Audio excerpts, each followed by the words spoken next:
ल हामी कहाँ गइरहेछौँ त्यो थाहा पाउनको लागि सुरुबाट हेरौँ है त। के छ केटाकेटी हो, वेलकम टु नयाँ मिनी ब्लग।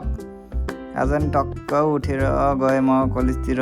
कलेज गएर मस्त निकालेँ मैले मेरो हतियार निकालेर भयो हाम्रो युद्ध सुरु र खतम।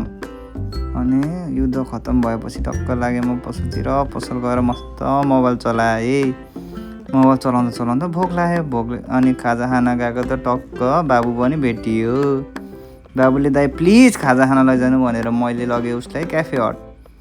अनि त्यसपछि बाबु र म गयो मस्त क्याफे हट गएर टक्क कफी र खाजा अर्डर गर्यो। अनि त्यसपछि बाबु मक्खै। त्यसपछि मस्त खान थालेँ मैले। मस्त खाएँ। त्यसपछि भयो मटन। अनि त्यसपछि हामी लाग्यो पसलतिर। पसल गएर मस्त हिसाब किताब गरेँ। अनि हिसाब किताब गरेँ। त्यसपछि पसल बन्द गर्यो। त्यसपछि मम्मीले आज सपिङ लाने रे बोलाउनु भयो उफ। अनि टक्क हामी सपिङ गऱ्यो। अनि मस्त गरेर सकेपछि हामी गयो घरतिर।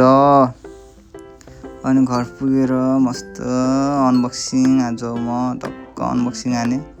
आजको लागि यति नै। Take care, good night, sweet dream.